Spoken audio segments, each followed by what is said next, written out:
আজি আমি বেংকৰ বিষয়ে আলোচনা কৰিম। বেংকনো কি, বেংকৰ উৎপত্তি কেনেদৰে হৈছিল আৰু বেংকৰ বিভিন্ন শ্ৰেণী বিভাজনৰ সম্পৰ্কে আলোচনা কৰিম। প্ৰথমতে আমি চাওঁ বেংক মানেনো কি, হোৱাট ইজ বেংক। বেংক হ'ল এবিধ বিত্তীয় অনুষ্ঠান যি ঋণৰ ব্যৱসায় কৰে। বেংকে কি কৰে, সঞ্চয়কাৰীৰ পৰা সঞ্চয় সংগ্ৰহ কৰে আৰু সেই সংগৃহীত সঞ্চয় ঋণ লওঁতাসকললৈ আগবঢ়ায়। কোনসকল ব্যক্তিলৈ আগবঢ়ায়? খেতিয়ক, উদ্যোগপতি, সাধাৰণ গ্ৰাহক, ছাত্ৰ ছাত্ৰী বা অন্যান্য শ্ৰেণীৰ লোকসকললৈ বেংকে ঋণ আগবঢ়ায়। তেন্তে বেংক মানে কি গম পালোঁ? বেংক হ'ল এক বিত্তীয় অনুষ্ঠান যি ঋণৰ ব্যৱসায় কৰে, সঞ্চয়কাৰীৰ সঞ্চয় সংগ্ৰহ কৰে আৰু বিভিন্ন ব্যক্তিক ঋণ আগবঢ়ায়। What is bank? Bank is a financial institution that deals in loans. It also collected savings from the saver and offers loans to the farmers, borrowers, industrialists, customers, students and many other sections of people. যিহেতু আমি গম পালোঁ bank মানে কি, এটা বিত্তীয় অনুষ্ঠান। বেংকৰ হৈছে এটা বিত্তীয় অনুষ্ঠান যি আমাৰ কি কৰিব, বিভিন্ন ধৰণৰ সঞ্চয় সংগ্ৰহ কৰে, ঋণ প্ৰদান কাৰ্যসূচী কৰে। এতিয়া আমি জানো এই বেংক শব্দটোৰ উৎপত্তি কেনেদৰে হৈছিল, বেংকটো কেনেকৈ অৰিজিন হৈছিল। তো এজন অৰ্থনীতিবিদ আছিল জিঅ'ফ্ৰী ক্ৰাউথাৰ। তেওঁ কৈছে কি যে পূৰ্বপুৰুষ থাকে নে নাথাকে, আমাৰ যেনেকৈ পূৰ্বপুৰুষ থাকে ঠিক তেনেকৈ বেংকৰ কথা কৈছে যে বেপাৰী, সোণাৰী আৰু ঋণ দিওঁতা মহাজনসকলক তেওঁ বেংকৰ পূৰ্বপুৰুষ বুলি কৈছে। কোনে কৈছে? জিঅ'ফ্ৰী ক্ৰাউথাৰ নামৰ এজন অৰ্থনীতিবিদ আছিল। সেইটো সময়ত মধ্যযুগত ইটালীত কি হৈছিল, বেংক অফ ভেনিছ স্থাপন হৈছিল। যেতিয়াই এই বেংক অফ ভেনিছ স্থাপন হ'ল নহয়, তেতিয়াই কি হ'ল বুলি কৈছে চোৱা, বেংক শব্দটো হেনো বহুল প্ৰচাৰ লাভ কৰিল, ফেমাছ হৈছে আৰু সেইটো সময়ত বেংক শব্দটো কেতিয়া হৈছে বুলি কৈছে, যেতিয়া আমাৰ বেংক অফ ভেনিছ স্থাপন হ'ল মধ্যযুগত ইটালীত। তাৰপিছত আকৌ সেইটো সময়ত কি আছিল চোৱা, ইটালীৰ কিছুমান সৰু সৰু ৰাজ্য আছিল, ৰাজ্যবিলাকৰ মাজত যুদ্ধ বিগ্ৰহ হৈ আছে। তেনেকৈ নিজৰ মানে ৰাজ্যবিলাকৰ মাজতে, দেশখনৰ ভিতৰতে মানে কি হৈছে, ৰাজ্যবিলাকৰ মাজত যুদ্ধ বিগ্ৰহ চলি আছে। যেতিয়া এখন দেশত যুদ্ধ বিগ্ৰহ হয় বা কোনো ধৰণৰ মহামাৰী হয়, আমাক কি প্ৰয়োজন হয়? আমাক ধনৰ প্ৰয়োজন হয় নে নহয়? যেনেকৈ আমাৰ এতিয়া কি হৈছে, কৰোণা মহামাৰী হৈছে, আমাক ধনৰ প্ৰয়োজন হৈছে আৰু এই কৰ্তৃপক্ষক যি ধনৰ প্ৰয়োজন হৈছে, এই ধনৰাশি সংগ্ৰহ কৰিবলৈ কিছুমান মানুহক নিযুক্তি দিছিল। যেনেকৈ আমাৰ এতিয়া কৰোণা মহামাৰী হৈছে, আমাক ধনৰ প্ৰয়োজন হৈছে চৰকাৰক। চৰকাৰে কি কৈছে, বিভিন্ন একাউণ্ট নাম্বাৰ দিছে যাতে মানুহে তাত পইচা সোমোৱাই দিয়ে।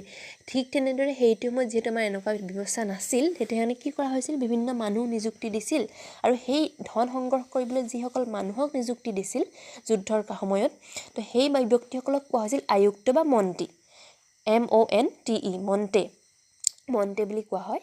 তো সেইটো সময়ত আকৌ কি হৈছিল চোৱা, ইটালীৰ এটা বৃহৎ অংশ জাৰ্মানৰ অধীনত আছিল। যেনেকৈ আমাক ভাৰতবৰ্ষৰ কি কৈছিল, ব্ৰিটিছৰ অধীনত আছিল এটা সময়ত, ঠিক তেনেকৈ ইটালীৰ এটা বৃহৎ অংশ জাৰ্মানৰ দখলত আছিল। তেতিয়া সেইটো সময়ত ভাবিলে যে নহয়, আমি যে জাৰ্মানীসকলেহে ইটালীখন দখল কৰি আছোঁ, আমাৰ শব্দ ইউজ কৰিম। তো সেইকাৰণে মন্টে শব্দৰ ঠাইত, ইটালীৰ মন্টে শব্দৰ ঠাইত জাৰ্মানসকলে বেংক শব্দটো ব্যৱহাৰ কৰিছিল, BANCK বেংক। তাৰপিছত কি হ'ল, ইটালীত আকৌ সেই শব্দটো বেংকো বুলি কোৱা হয়, BANCO বেংকো, আৰু ফৰাচী ভাষাত তাক বেংকি, BONK বেংক, আৰু ইংলেণ্ডত এই শব্দটো হৈছিল বেংক, BNK বেংক। আৰু এনেদৰে বেংক নামৰ যিটো আমি শব্দ এতিয়া ব্যৱহাৰ কৰি আছোঁ, সেই শব্দটো ব্যৱহাৰ আৰম্ভণি হৈছিল, এনেকৈ উৎপত্তি হৈছিল। তেতিয়া প্ৰথমে কি গম পালোঁ যে মধ্যযুগত ইটালীত আৰম্ভ হৈছিল, যেতিয়া বেংক অফ ভেনিছ স্থাপন হ'ল, আৰু এনেকৈ কি হৈছিল, লাহেকৈ বেংক শব্দটোৰ উৎপত্তি হৈছিল। Origin of banking. According to Geoffrey Crowther, monetary economics, the businessman, the gold merchant, and the money lender are the ancestors of bank. In the Middle Ages, when the Bank of Venice was established in Italy, the word bank began to gain popularity. As there was a constant warfare among the city-states in Italy, the states were in need of finance. To mobilize resources, the state appointed some commissioners, and these commissioners were known as Monte. During those days, large areas of Italy were under the Germans, and the Germans used the word bank, BONCK bank, in place of Monte. And in Italy, this word was banco, BNCO banco. In French, it's banki, BNK banki, and in England, it is known as bank. This is how we got this name bank. এনেদৰে আমি কি পাইছিলোঁ, তেতিয়াহ'লে bank নামটো পাইছিলোঁ। কেতিয়া পাইছিলোঁ? যেতিয়া বেংক অফ ভেনিছ ষ্টাৰ্ট হৈছিল ইটালীত। তো এইটোৱে আছিল বেংকৰ উৎপত্তিৰ কাহিনী। এতিয়া আমি আহোঁ ভাৰতৰ কথালৈ। ভাৰতবৰ্ষৰ যিটো প্ৰথম বেংক কেতিয়া আৰু নামটো কি আছিল, ভাৰতবৰ্ষৰ যিটো প্ৰথম বেংক সেয়া আছিল বেংক অফ হিন্দুস্তান, আৰু ইয়াৰ স্থাপন হৈছিল 1770 চনত। The first Bank of India was established in the year of 1770 and the name of this bank was Bank of Hindustan. And in Assam, it was established, the first bank was established in the year of 1926 and the name of the bank was Guwahati Bank. আৰু অসমত প্ৰথমটো bank স্থাপন হৈছিল কেতিয়া তেতিয়াহ'লে 1926 চনত আৰু ইয়াৰ নাম আছিল গুৱাহাটী বেংক। এই দুটা বহুত ইম্পৰ্টেণ্ট হয়। ভাৰতৰ প্ৰথমটো বেংক কেতিয়া আৰু ক'ত স্থাপন হৈছিল আৰু নামটো কি আছিল, ইয়াৰ নাম কি আছিল, আৰু অসমত নামটো কি আছিল আৰু কেতিয়া স্থাপন হৈছিল। তো ভাৰতবৰ্ষত নামটো আছিল কি বেংক অফ হিন্দুস্তান কিমান চনত 1770 চনত আৰু অসমত হৈছে গুৱাহাটী বেংক 1926 চনত। এই দুটা ইম্পৰ্টেণ্ট হয় দেই। এতিয়া চাওঁ যে বিভিন্ন প্ৰকাৰৰ বেংক আছে। এই বেংকবিলাকনো কি? What is the classification of banks? কৈছে কি বেংক কেইবা প্ৰকাৰো আছে। তো সেইবিলাকৰ ভিতৰত কি হৈছে যে আমি জানিবলগীয়া হৈছে, সেয়া হৈছে কেন্দ্ৰীয় bank. There are various types of banks. These are central bank, বাণিজ্যিক bank, commercial bank, আঞ্চলিক গ্ৰাম্য বেংক, regional rural bank, ভাৰতীয় ঔদ্যোগিক বিকাশ bank, Industrial Development Bank of India, IDBI, ভাৰতীয় ক্ষুদ্ৰ উদ্যোগ বিকাশ bank, Small Industries Development Bank of India, SIDBI, আৰু ৰাষ্ট্ৰীয় কৃষি আৰু গ্ৰাম্য উন্নয়ন bank, NABARD, National Bank for Agriculture and Rural Development. এইকেইটাৰ উপৰিও কি বুলি কৈছে আকৌ আমাক কিছুমান বেংক আছে, যেনে এছীয় উন্নয়ন bank, Asian development bank, Biswa bank, world bank. These are also' various name of bank, classification of bank. প্ৰথমতে আমি গোটেই বেংকৰ বিভাজনখিনিৰ ভিতৰত প্ৰথমতে পঢ়িম আমি কেন্দ্ৰীয় বেংকনো কি আৰু কেন্দ্ৰীয় বেংকৰ বিভিন্ন কাৰ্যাৱলী। What is central bank and what are its function. প্ৰথমতে কি কৈছে যে কেন্দ্ৰীয় বেংক হ'ল গোটেই বেংক আছে যিমান এখন দেশৰ, গোটেই দেশখনৰ বেংকসমূহৰ মুৰব্বী। যেনেকৈ ঘৰ এখনৰ মুৰব্বী থাকে, যেনেকৈ বেছিভাগৰে দেউতাক হয় ঘৰ এখনৰ মুৰব্বী, আৰু ঠিক তেনেকৈ কি হয় যে কেন্দ্ৰীয় বেংক হৈছে দেশ এখনৰ বেংক ব্যৱস্থাৰ মুৰব্বী। আৰু এই বেংকৰ নীতি নিৰ্দেশনা অনুসৰি অন্যান্য বেংকসমূহে কাৰ্য সম্পাদন কৰে। যেনেকৈ দেউতাৰ মতে সকলোৱে কামবিলাক কৰে, দেউতাই ক'লে আমুক কৰিবি আমুক নকৰিবি, তেনেকৈ ঘৰৰ কাৰ্য চলে নে নচলে। ঠিক তেনেকৈ বেংকৰ এই যে কেন্দ্ৰীয় বেংকৰ কাৰ্যাৱলী অনুসৰি কি হৈছে, নিৰ্দেশনা অনুসৰি কি হৈছে গোটেই অন্যান্য বেংকসমূহে কাৰ্য সম্পাদন কৰে। এতিয়া প্ৰথমটো যিটো আটাইতকৈ পুৰণি, সবাতোতকৈ পুৰণি যিটো কেন্দ্ৰীয় বেংক, সেয়া হৈছে কি বুলি কৈছে চোৱা, সেয়া হৈছে ছুইডেনৰ ৰিক্স RIKS দেই, ৰিক্স বেংক। কেতিয়া স্থাপন হৈছিল? 1656 1656 চনত ষ্টাৰ্ট হৈছিল। আটাইতকৈ পুৰণি কেন্দ্ৰীয় বেংক তেতিয়ালৈ ছুইডেনৰ কি বেংক? ৰিক্স বেংক। ঠিক তেনেকৈ ভাৰতৰ যিটো আমাৰ কেন্দ্ৰীয় বেংক, ভাৰতৰ কেন্দ্ৰীয় বেংকটোৰ নাম কি বুলি আহিব পাৰে? ভাৰতৰ কেন্দ্ৰীয় বেংক হৈছে ৰিজাৰ্ভ বেংক অফ ইণ্ডিয়া। আৰু ভাৰতৰ কেন্দ্ৰীয় বেংক স্থাপন হৈছিল কেতিয়া? 1935 1935 চনত ভাৰতবৰ্ষৰ যিটো কেন্দ্ৰীয় বেংক সেয়া স্থাপন হৈছিল। What is central bank? Central bank is the head of all the banks in a country. Central bank is the head of all banks in a country. The Riksbank of Sweden is the world oldest central bank. What is the world oldest central bank? Riksbank of Sweden is the world oldest central bank, which was set up in the year of 1656. And in India, the name of our central bank is Reserve Bank of India, and which was established in the year of 1935. These two are very important. Okay, now let's come to the functions of RBI, functions of central bank. এতিয়া আমি পঢ়িম central bank বা কেন্দ্ৰীয় বেংকৰ মুখ্য কাৰ্যসমূহ কি। আটাইতকৈ important যিটো প্ৰথম কাৰ্যাৱলী সেইটো হৈছে কেন্দ্ৰীয় বেংকে কি কৰে বুলি কৈছে, কাগজী মুদ্ৰা ছপা কৰে। কাগজী মুদ্ৰা যিটো আমি লৈ থাকোঁ, আমি চবেই জানোৱেই। তো কেন্দ্ৰীয় বেংকৰ এইটো এটা একচেটিয়া অধিকাৰ। একচেটিয়া অধিকাৰ মানে কি? বাকী কোনো বেংকৰ এই অধিকাৰ নাই, কেৱল কেন্দ্ৰীয় বেংকেহে কি কৰিব পাৰে? কাগজী মুদ্ৰা ছপা কৰিব পাৰে। What are the functions of RBI? The first function of RBI is that the central bank or the RBI issues currency. This is the monopoly right of the central bank, as no other bank in the country enjoys this right. This is the monopoly right of this central bank. তো দ্বিতীয় কাৰ্যাৱলীটো কৈছে কেন্দ্ৰীয় বেংকে কি কৰে? আমানত মুদ্ৰা বা ঋণ মুদ্ৰাৰ পৰিমাণ নিয়ন্ত্ৰণ কৰে। তো এই আমানত ঋণ মুদ্ৰা মানে কি? ঋণ মুদ্ৰা হৈছে যে কি হয়, বাণিজ্যিক বেংকসমূহক ঋণদান কৰে নকৰে আমাক বাণিজ্যিক বেংকসমূহে।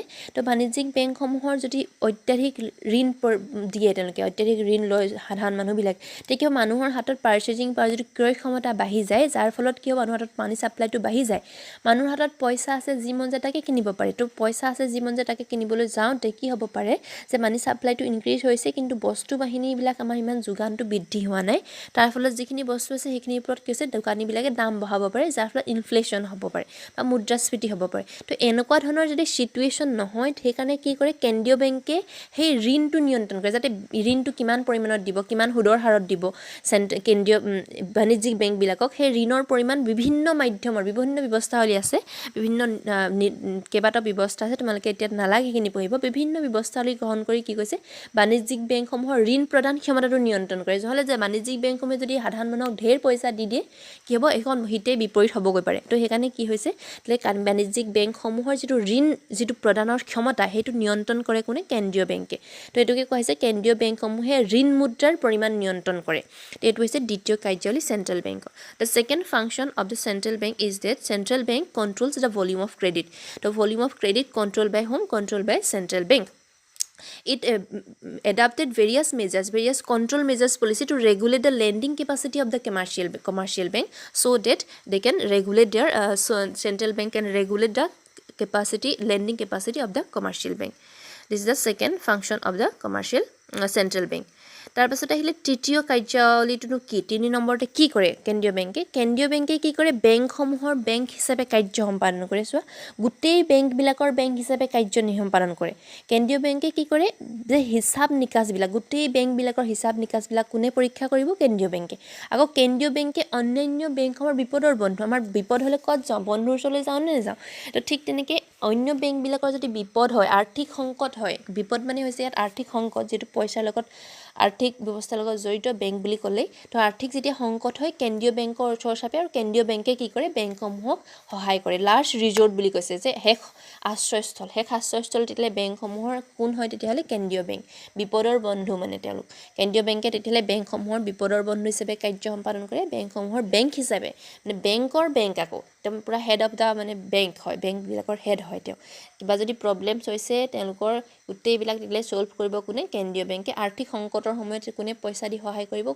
কৰিব কেন্দ্ৰীয় বেংকে বাণিজ্যিক বেংকসমূহ সহায় কৰিব তো থাৰ্ডটো হৈছে কি third functions of the central bank is that central bank is the banker's bank the central bank examines all the accounts of the member banks and the central bank is also' the friend in need to all the banks to all the other banks it is the friend in need. There is a proverb like a friend is need, a friend is deed. Like that, central bank act as a friend in need to all the other banks. Whenever the banks are in a financial crisis, the central bank comes to their help. Whenever the any bank are in crisis, financial crisis, the central bank that comes to their help. That's why it is called central bank is the bankers of bank. It is also known as the last resort. Central bank is also known as last resort.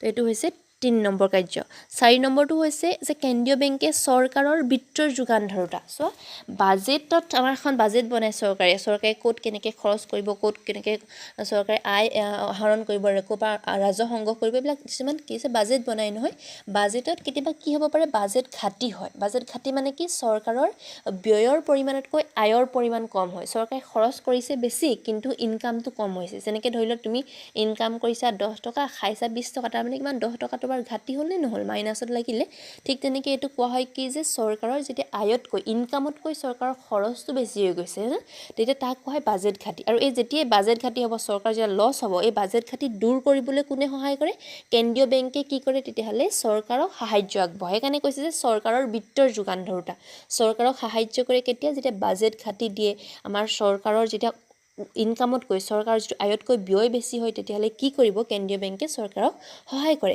কেন্দ্ৰীয় বেংকে চৰকাৰক কিছু পৰামৰ্শ প্ৰদান কৰে চৰকাৰক কি কাম কৰিলে ভাল হ'ব নহব পৰামৰ্শ দিয়ে কোনে কেন্দ্ৰীয় বেংকে চৰকাৰৰ কেনেকুৱা আয় নীতি হ'ব লাগে ক'ৰ পৰা ইনকাম কৰিব ৰাজহ নীতি কেনেকুৱা হ'ব লাগে তেওঁলোকৰ বাণিজ্য নীতি কেনেকুৱা হ'ব লাগে এই গোটেইবিলাকৰ পৰামৰ্শ কোনে দিয়ে কেন্দ্ৰীয় বেংকে দিয়ে আৰু কেন্দ্ৰীয় বেংকে চৰকাৰৰ প্ৰতিনিধি হিচাপেও কাম কৰে আৰু চৰকাৰৰ গোটেই যিমান আয় হয় ব্যয় হয় খৰচ পাতি এই গোটেই কথাখিনি কোনে হিচাপ নিকাচ কৰে কেন্দ্ৰীয় বেংকে হিচাপ নিকাচ কৰে তাৰপিছত কৈছে ফৰ্থ নাম্বাৰ ফৰ্থটো হৈছে কি তেতিয়াহ'লে যেটো ফৰ্থ আমাৰ হ'ব fourth function of the central bank is the advisor an agent, advisor and agent to the government. It is acts as a advisor and agent to the government.